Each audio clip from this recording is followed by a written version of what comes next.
Poultry India and local association want you to understand the seriousness of the business you are in. How many people they accept that poultry is a very serious business? How many of you? Raise your hands. Who? Only 3, 4, 5. I thought it's a very serious business because it's a food business. That is the reason the seriousness has to be taken very, very seriously. Ladies and gentlemen, I have been advised to speak in Hindi. Ami Asami Janina. That's a Bengali, no? That is what I was taught when I was working in the films. Only this much. Bangla Janina. So I thought Asami Janina. That's more difficult, doctor. In fact, Dr. Sakia has come to practice in Assam. I never thought that he's going to practice in the languages as well, but clap for him. He's a very good, thorough professional for poultry practice. Look at him.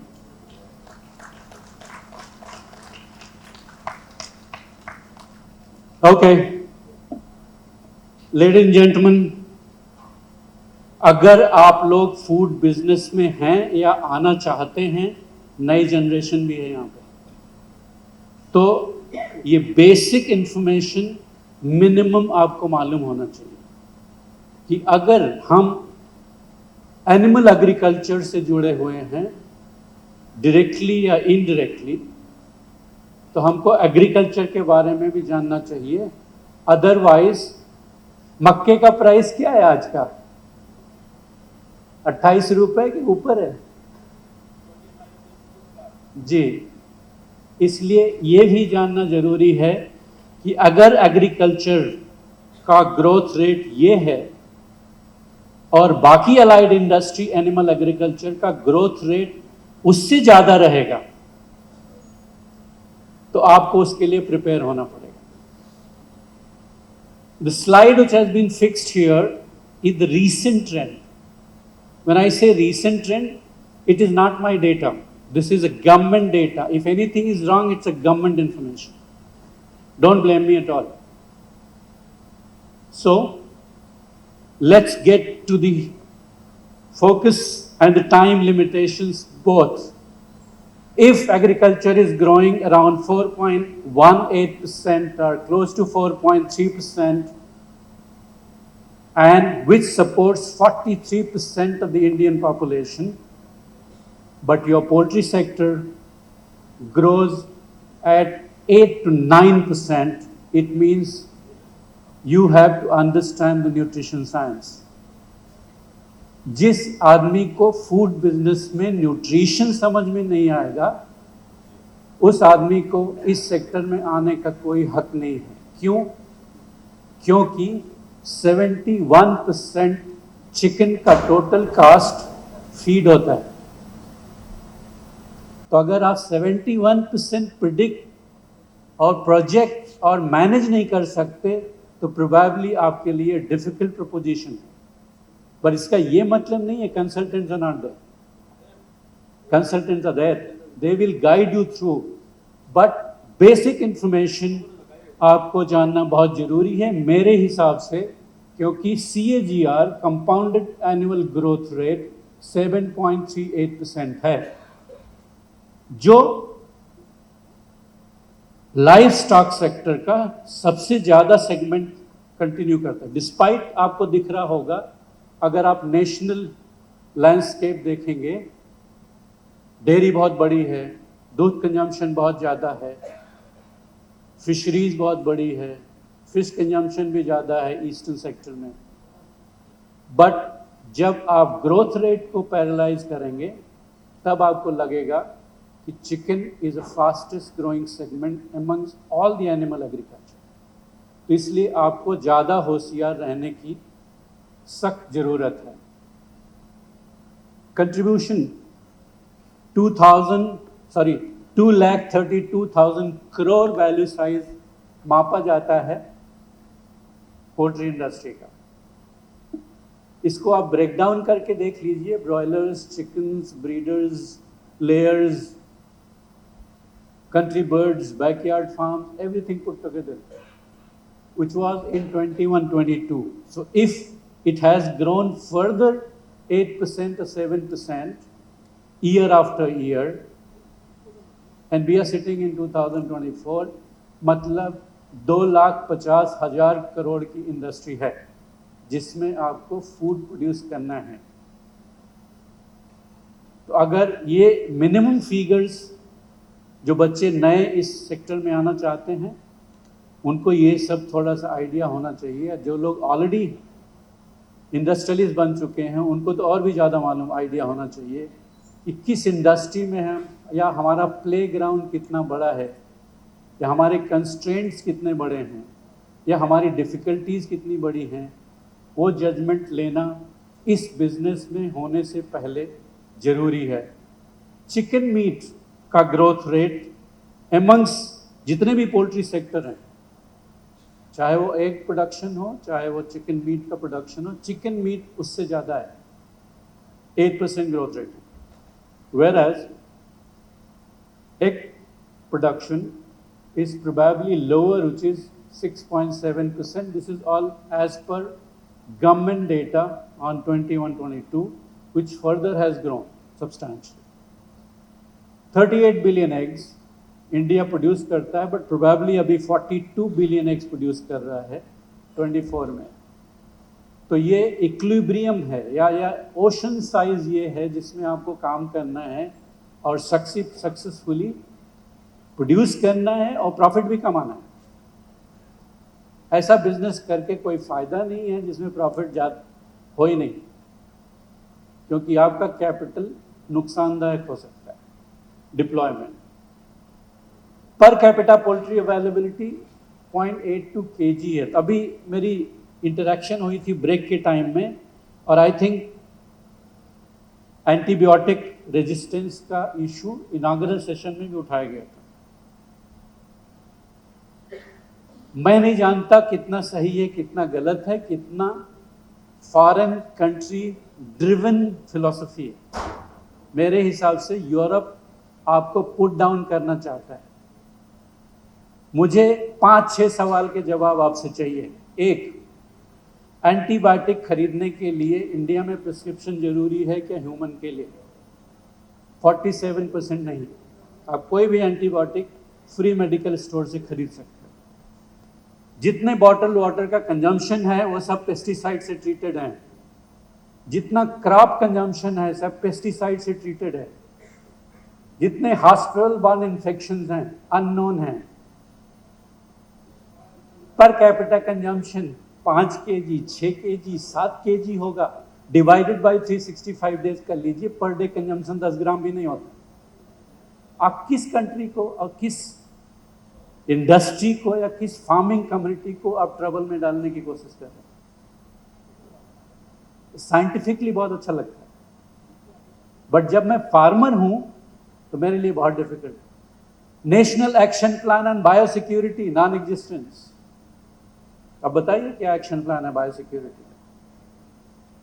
Human का biosecurity plan क्या है वो बता दीजिए। अगर 47% antibiotics sold in India through the medical store is without prescription, तो पहले उनको अपना प्रॉब्लम सॉर्ट आउट करना कि सबसे बड़ा प्रॉब्लम पोल्ट्री से अंडे से आ रहा है। अंडे से आ रहा है, आधा भी अंडा भी नहीं खाते हैं हम डेली। वो सारा प्रॉब्लम अंडे से और चिकन से आ रहा है। एंटीबायोटिक आईसीएमआर ने पिछले कितने साल हो गया अपना इंडिपेंडेंस का doctor?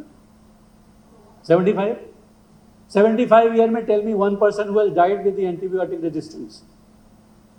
Give me one data, one publication by ICMR. किस बात का बात कर रहे हैं? ये सारे आंसर आपके पास होने चाहिए before talking to it, because हमारा चिकन तो सिर्फ 2 किलो का ही 40 दिन में ग्रो होता है। हमारा per capita consumption divide by 365 days doesn't contribute to any contribution. My 6 liter water consumption is loaded with pesticide. What is solution for it? 47% of antibiotics are sold free at the counter from the medical stores. What is your policy for it? Only chicken has a problem. Only anda has a problem because it is getting organized in industry. So this has to be countered by the association if I discussed it correctly. Please take up this issue. Do not surrender to multinational companies and those countries who want to put India down and not allow you to international trade. ये Europe की कहानी है, उनका cast of production अपने से 40% ज़्यादा है. ये समझने की ज़रूरत है, इसलिए सारा डेटा जरूरी है. अगर आप ये स्लाइड देखेंगे तो इससे इंकरेजिंग स्लाइड आज तक हमने कहीं देखी नहीं. पिछले 50 साल में Indian population has grown 2.5 times. India's food production has grown by 4 times. Fisheries production has grown by 12 times. But milk production has grown only 10 times, which is India's is largest milk producer in the world. But poultry has grown 23 times. ये clear है कि हम right direction में हैं. तो घबराने की कोई बात नहीं है poultry sector. Cereal and wheat production has gone up only 2.8 times. So you are into an industry जिसका pace of growth सबसे fastest है. तो ये ध्यान में रखने वाली बात है. ये fastest growing segment है. और जब गाड़ी बहुत तेजी से भागती है तो एक्सीडेंट भी ज़्यादा होता है. तो उसका प्रिपरेशन भी होना चाहिए प्रॉपरली कि कितना एक्सीडेंट रोकने का प्रिपेयर्डनेस कितना अच्छा है. तो by chance you are a small farmer, आप छोटे फार्मर हो या मिडिल क्लास फार्मर हो या वेरी हाई एंड फार्मर हो या इंटीग्रेटर हो या फीड मिलर हो, ये फंडामेंटली लेके चलिए कि आपकी इंडस्ट्री बाकी कंपैरिजन में सबसे फास्ट ग्रो कर रही है. इसलिए आपकी प्रिपेयर्डनेस बहुत अच्छी होनी चाहिए. Okay, everybody gives the reason why the milk industry grew up so much and why we became world's largest milk producer in the world. क्यों? सिंपल आंसर है जो प्रोबेबली मैं और मेरे चिकन वाले साथी समझने की कोशिश ही नहीं करते. एक, इनका वैल्यू चेन कंप्लीटली इंटीग्रेटेड. अगर कोऑपरेटिव सेक्टर जहां पे फार्मर्स खुद भागीदार हैं, कंज्यूमर डिलीवरी तक इन्वॉल्व नहीं होते थे तो ये ग्रोथ नहीं होता. अगर वो इंडस्ट्री भी एक मिल्क प्रोडक्शन की उतनी प्राइवेटाइज्ड होती थी जितनी चिकन इंडस्ट्री है तो ये नंबर 1 पोजीशन पे पहुंचना बहुत डिफिकल्ट था. क्योंकि सप्लाई चेन उनके हाथ में है. आपके घर पे सवेरे पेपर के साथ मिल्क डिलीवर हो जाता है कि नहीं हो जाता है? कैसे पॉसिबल है? It is more perishable product in comparison to chicken and egg.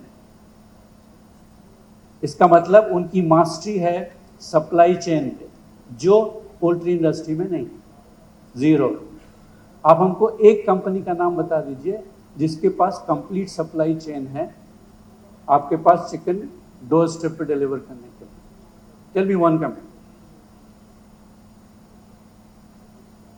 In India. Everybody want to make money.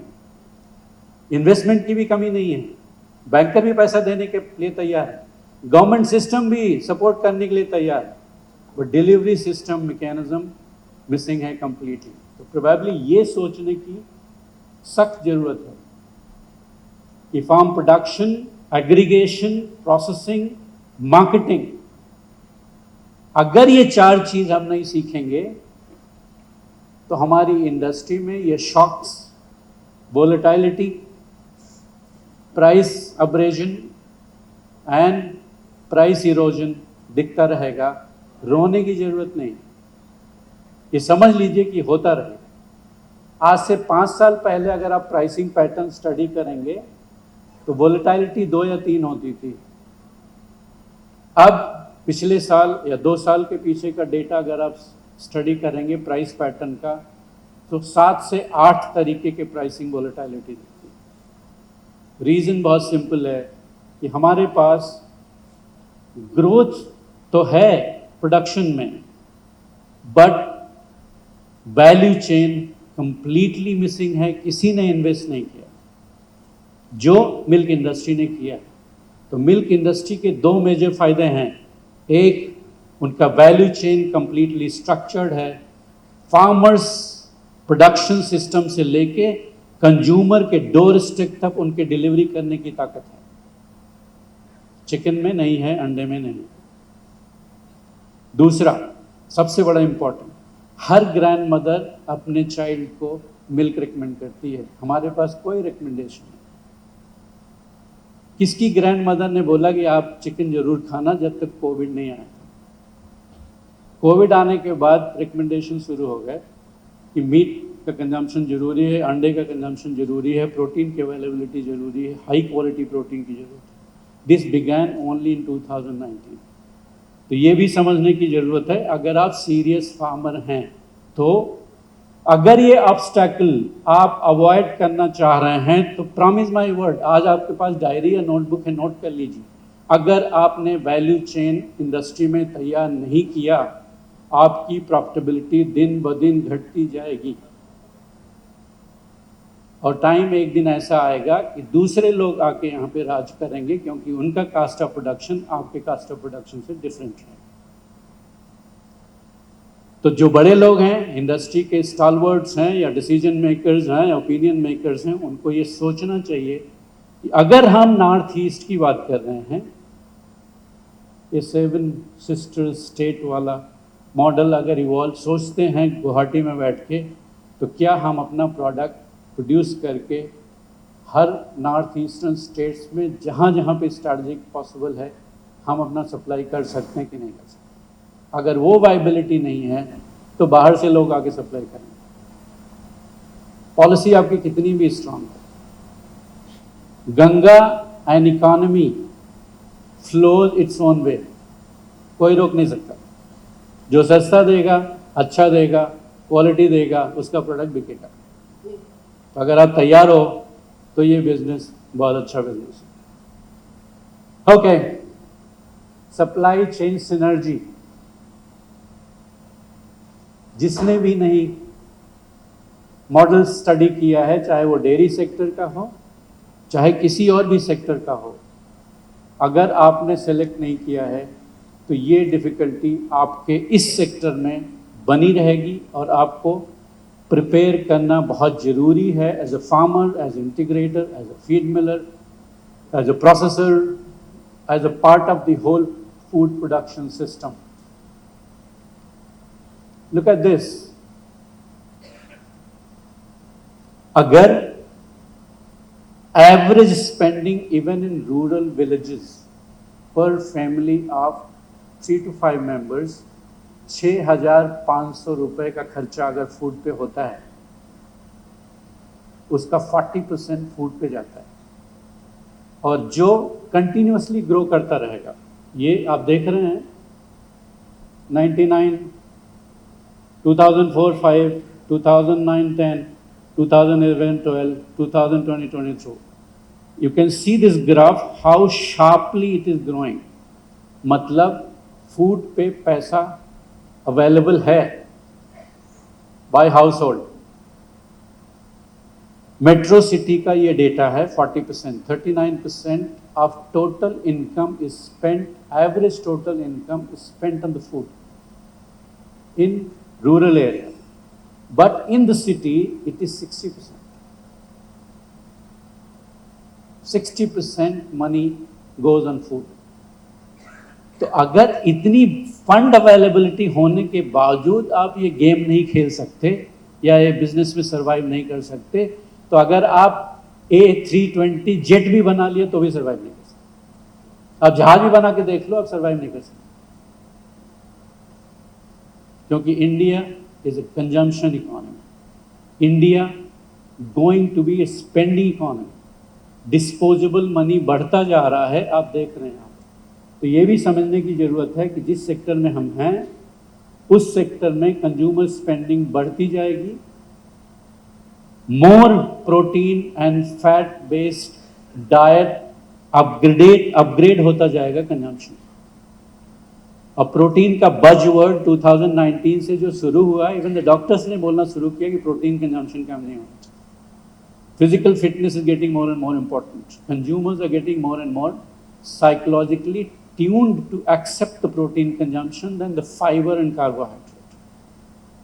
इसका मतलब आपका दोनों कमोडिटी चिकन और एग मोस्ट सूटेड कमोडिटी है कंजम्पशन के लिए, सिर्फ वैल्यू चेन मिसिंग है। बिहेवियरल चेंजेस, आप food safety is a new buzzword, नया बज़वर्ड है जो सबको चाहिए। जैसे जैसे एजुकेशन क्वालिटी बढ़ता जाएगा, एक्सपोजर ऑफ इंफॉर्मेशन बढ़ता जाएगा, जैसे जैसे क्वालिटेटिव थिंकिंग फैमिली में बढ़ता जाएगा, वैसे वैसे food quality, nutrition and safety, ये तीनों चीज़ की डिमांड बढ़ती जाएगी। तो पिछले सेशन में कि भाई हमको छोटे फार्मर या बैकयार्ड फार्मर को बढ़ावा दो, तो मुझे ये समझ में नहीं आ रहा क्वालिटी डिलीवर कहाँ से होगा। मेरे पास कोई आंसर नहीं। Quality deliver organize farming system से होगा। बैकयार्ड फार्मिंग से आप क्वालिटी डिलीवर नहीं कर सकते। आप लोगों के साइकोलॉजिकल नीड को कि हाँ आज हमने चिकन खाया है, वो फुलफिल कर सकते हो। मगर ये डिमांड बढ़ता जाएगा, food safety, more information is available, more price economics is going to play, more nutrition would be demanded by the consumer.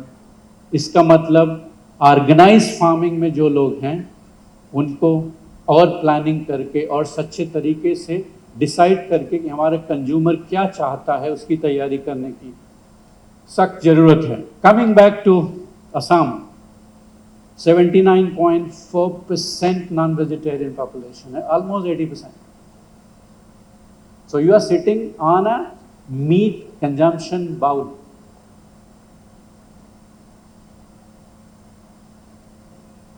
ये जानना बहुत जरूरी है कि असम बहुत राइटली प्लेस्ड है। Consumption point, non vegetarian point, तो आपके यहाँ वो भी टैबू नहीं है कि वेजिटेरियन पॉपुलेशन ज़्यादा है कि आपको ज़्यादा पुश करना पड़ेगा। सिर्फ कंज्यूमर बिहेवियर को कंसिस्टेंटली ट्रैक करना पड़ेगा, क्या चेंजेस आ रहे हैं हमारे। कुछ स्टेट्स और भी एग्रेसिव हैं। अगर आप देखेंगे तमिलनाडु 97% नॉन वेजिटेरियन, डिस्पाइट सब लोग यही बोलते हैं कि ज़्यादा पूजा, ज़्यादा वेजिटेरियनिज्म तमिलनाडु या southern part of the country में है, वैसा तो कुछ दिखता नहीं है इस डेटा के हिसाब से। So you are sitting in a right place, Assam. और आपका जो नॉर्थ ईस्टर्न बाउल है उसको आप ढंग से स्टडी करेंगे तो प्रोबेबली आप average 91-92% non vegetarian population accept कर सकते हैं कि हम इस पॉपुलेशन को कैटर करने के लिए हमारी तैयारी होनी चाहिए। पैसा आएगा कहाँ से? सिर्फ बल्क प्रोडक्शन से पैसा नहीं मिलने वाला। पैसा आएगा ऑर्गेनाइज्ड मार्केटिंग अप्रोच से। अब आप सिंपलेस्ट कमोडिटी, अगर आप मिल्क के पास वापस जाइए, मिल्क, कर्ड, चीज, बटर, घी, योगर्ट प्लस 3-4 और वैल्यू एडेड प्रोडक्ट, कम से कम 17 प्रोडक्ट का बास्केट है रॉ मटेरियल एक। जब मैं पढ़ता था केलॉग्स में शिकागो में, तो हमको सिखाया गया था कि जब तक एक रॉ मटेरियल से आप 5 प्रोडक्ट नहीं बनाते हो तब तक वो प्रोडक्ट इकोनॉमिकल है ही नहीं।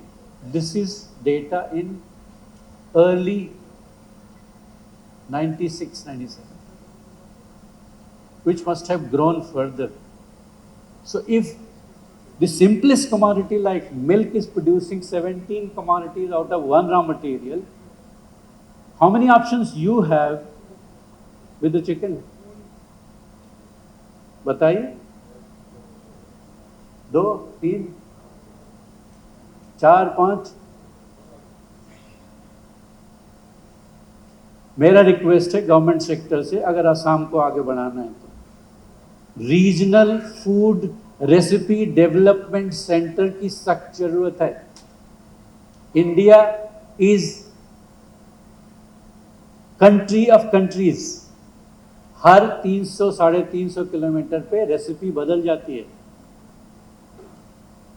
तो अगर हमको डोमिनेट करना है 90% मार्केट को, जो नॉन वेजिटेरियन पॉपुलेशन है, हमको इतने चॉइसेस रिसर्च करके डेवलप करने चाहिए जो हमने नहीं किया खुद। मैं आधा ब्लेम खुद को लेता हूं कि मैं उस टाइम पे ड्राइविंग सीट पे था, कर सकते थे। जब तक ये रीजनलाइजेशन ऑफ रेसिपी नहीं होगी और प्रोडक्ट डेवलपमेंट नहीं होगा, तब तक आपका कंजम्पशन और 90% मॉडल में नहीं जाएगा। और fund availability 6,500 rupees versus 10,000 rupees in 2030, तभी आप हार्वेस्ट कर सकते हैं जब आपके पास ऑप्शंस अवेलेबल हों। ऑप्शंस बटर चिकन, काली मिर्च chicken, X chicken, Y chicken, X egg, Y egg, I don't know, but your state, for the Northeastern State Gateway, needs a food design and research center to cater the local population, recipe and the spices if it is needed. जब तक ये country ये adopt नहीं करेगा, chicken कहीं से और आएगा क्योंकि आपका प्रोडक्शन महंगा है। चिकन आएगा कहीं और से जहां सस्ता प्रोड्यूस होता है। ये रिस्क है, ये समझने की जरूरत है। 2, आप लोग सब पोल्ट्री फार्मर हो, बहुत सारे लोगों को तो यहाँ पे रिकॉग्नाइज भी किया गया जो इस रीजन में काम करते हैं। मैंने खुद 2000 से पोल्ट्री में काम किया। आज तक चिकन के मेरिट्स कंज्यूमर को पता नहीं। How many times we have taken pain to communicate to our consumer कि हमारे चिकन की ये वैल्यू सिस्टम है। How many times? एक ही एडवर्टीजमेंट आता है, सारी फॉरगेट भी, वो भी हमने डिजाइन किया था, संडे हो या मंडे रोज खाओ। इसके अलावा कुछ है? कभी नहीं। इसके अलावा कुछ बताया आपने कंज्यूमर को कि आपके चिकन में एडवांटेजेस क्या हैं? बाकी प्रोटीन से आपका प्रोटीन बेहतर, बेटर, सूटेबल, इकोनॉमिकल क्यों है? तो हमारे जितने मेरिट्स हैं प्रोडक्ट के, वो कंज्यूमर तक अच्छी तरीके से पहुंच नहीं पा रहे हैं। वो सबसे बड़ी डिफिशिएंसी है। तो अगर आप नॉर्थ ईस्टर्न बाउल क्रिएट करना चाहते हैं चिकन कंजम्पशन है, कंजम्पशन के लिए कम्युनिकेशन मैकेनिज्म डेवलप करना पड़ेगा कि हमारे कंज्यूमर्स को मालूम होना चाहिए कि हमारे चिकन के एडवांटेजेस क्या क्या हैं, या इस मीट को आपको क्यों एक्सेप्ट करना चाहिए, जो वर्ल्ड में 51% मार्केट शेयर रखता है। टोटल मीट बास्केट अगर आप स्टडी करेंगे, chicken consumes 51% of market share. Not beef, not goat, not fish, not shrimp, not prawns, chicken. So you are on a driving most preferred seat.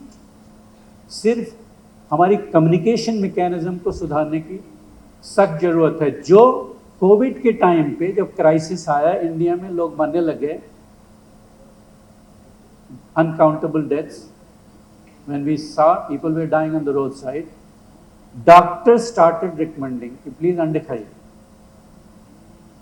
So even the half of the vegetarians, Gujaratis and Marwadi, by chance you are there, please forgive me.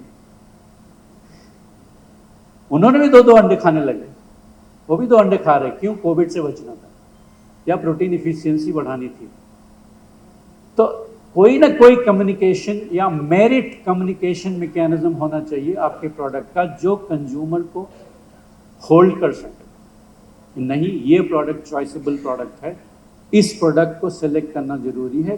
Qualitatively cast efficiency prove करने की जरूरत नहीं है, क्योंकि you already amongst the best accepted source of protein. 51% market share आता है chicken का, तो वो समझने की जरूरत है।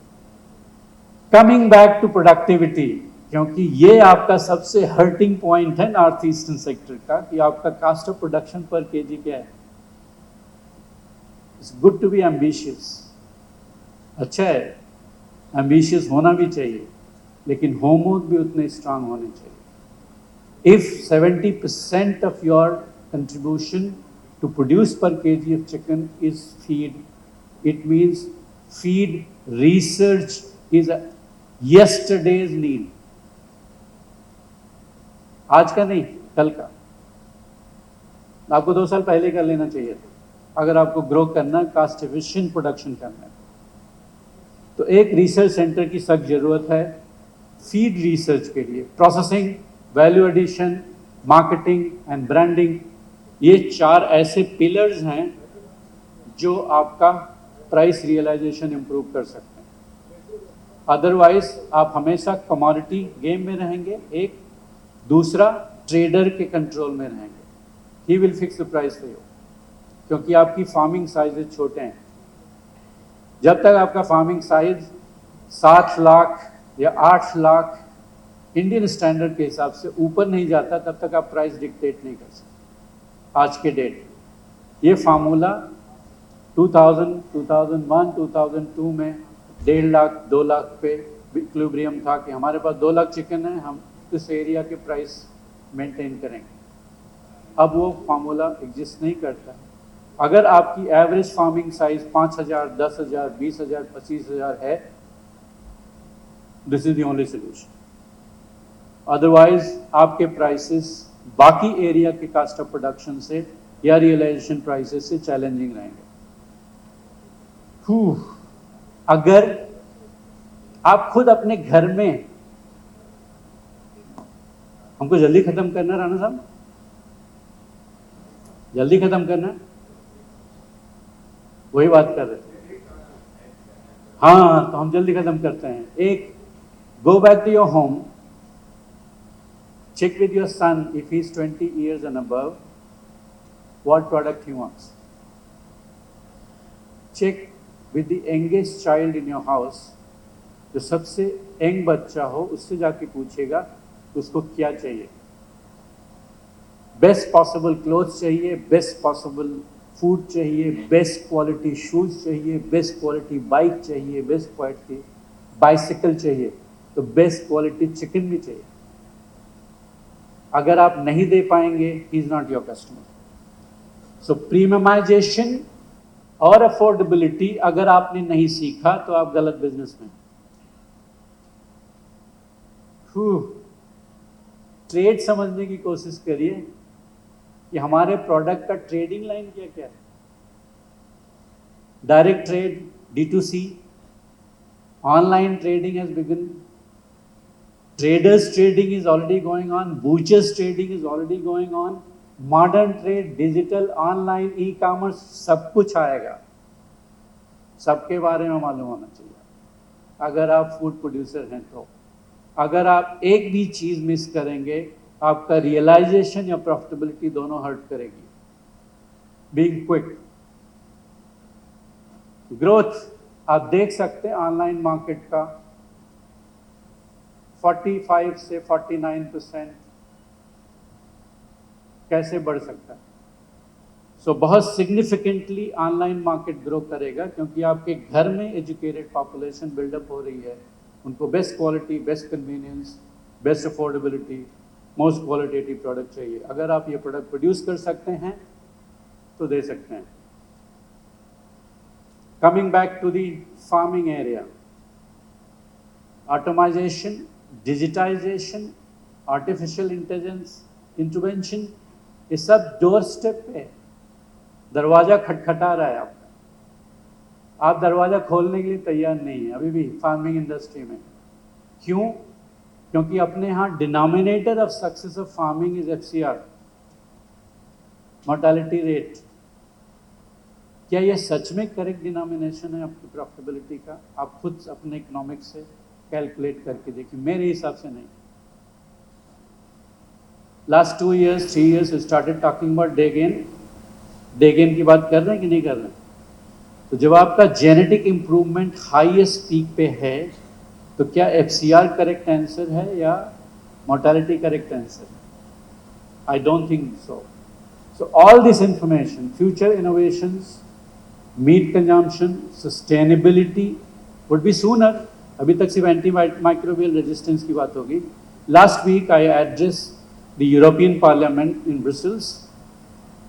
Out of 4 speakers 3 spoke about sustainability. Even अपना जब नया मिनिस्ट्री फॉर्म हुआ दिल्ली में पिछले हफ्ते विज्ञान भवन में मीटिंग था, वो लोग भी सस्टेनेबिलिटी का बात शुरू कर चुके। तो sooner door is being knocked you as a farmer की सस्टेनेबिलिटी के लिए आपने क्या क्या किया। और हमारा प्रोडक्ट तो सस्टेनेबल प्रोडक्शन सिस्टम से बन के आ रहा है, इसलिए मेरा प्रेफरेंस होना चाहिए। वो भी आपको इन्वेस्टमेंट करने के लिए तैयार होना चाहिए। Poultry health disease system, doctor Shukla audience में ही हैं, कहीं पे हमारी बात मानते नहीं हैं कि साहब गवर्नमेंट को ज्यादा अलर्ट रहने की जरूरत है। हमारे डिजीजेस 20-20 साल तक रिकॉग्नाइज ही नहीं होते हैं, मानने के लिए तैयार नहीं कि ऐसा प्रॉब्लम है। तब तक 26 इस साल की एवरेज मॉर्टेलिटी 17, 18, 19, 22, 26 डिफरेंट जोन की बता रहे, 28 भी। गवर्नमेंट मानने के लिए तैयार नहीं, ये प्रॉब्लम है। क्यों? IBRI डिक्लेयर करेगा, मिनिस्ट्री अप्रूव करेगी, तब तक आधे बर्ड मर चुके होंगे, हमारा cost of production gone to the dogs. तो सर मेरा रिक्वेस्ट है कि थोड़ा और सेंसिटाइज करिए लोगों को।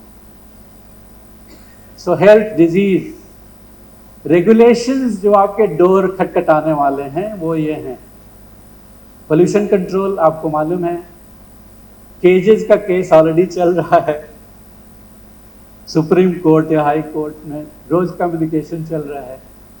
Food safety standard authority of India के नए रेगुलेशंस तैयार हो गए, बहुत जल्दी आपके पास आने वाले हैं, सूनर। तो ये हमारा स्मॉल फार्मर या मार्जिनल फार्मर या बैकयार्ड फार्मर या फंडामेंटल कैसे अडॉप्ट करके सर्वाइव कर सकता, हमको समझ में नहीं आता है। Despite central government, state government is pursuing the rural and backyard farming system. Possible कैसे है? मार्केट डिमांड्स चेंज हो रही हैं, लाइव बर्ड से फ्रेश चिल्ड से frozen birds, that shift is happening. तो हमारी क्वालिटेटिव फार्मिंग में कितना शिफ्ट हो रहा है वो देखने की जरूरत है। Population bursting, every city has got traffic jams with so much of people and vehicles. What are we doing about this? How do we deliver the good quality of food in those systems? So all this is going to impact the food business and largely livestock business and more so chicken and egg business, because कोई इसका care taker नहीं है। आपको खुद अपने पाँव पे खड़ा होना। मिल्क वालों को केयर टेकर है, फिश वालों को केयर टेकर है, बट चिकन और एग के लिए ज़्यादा बातें कहीं पे होती नहीं। अगर होती हैं तो साइंटिफिक कम्युनिटी में होती होंगी, बेचारे वो लोग इन्वॉल्व रहते हैं। ये बहुत बड़ा इशू है। हर चाइनीज प्रोडक्ट अपने यहाँ एक्सेप्ट कर लिया जाता है आराम से। क्यों? क्योंकि सस्ता होता है। How much side effects and side disadvantage it brings along without any monitoring system, nobody has information about it. So anything cheap or anything unscreened is not good for your feed or your chicken. तो ये भी एक challenge है, ये आपको सीखना चाहिए कैसे इसको इवैल्यूएट करना चाहिए। Adopt, promote, sustain and remain viable, ये मेरा मैसेज है। हम जो कर रहे हैं आपको सपोर्ट करने के लिए एनर्जी इफिशियंसी, रिसोर्स ऑप्टिमाइजेशन कर रहे हैं। We have built up 300 megawatt power generation through solar. So all our factories are on solar power. We have algal based production, protein and fatty acids. We have decarbonization policy. So if anybody who is going to use our product will get a green passbook with a stamp every time you use a product. That much carbon credit you can claim from the government of India, because those products have been certified for carbon reducing products. So you will have a carbon credit green passport from Hove Pharma. which will be stamped for every time you buy a batch of product from our farmer. Environmental packaging, we use the packaging which is completely environment friendly. We have a waste management department, but over and above this, the first time any company in India has implemented sustainability department by itself. So we have sustainability executive and assistant whose full-time job is to monitor these activities and future activities. Thank you so much for hearing me. Poultry Development Forum of Assam is willing to felicitate sir for being here today and giving this presentation, sir. Presentation only for 5 minutes by interface, then okay, cycle. Asking the presentation.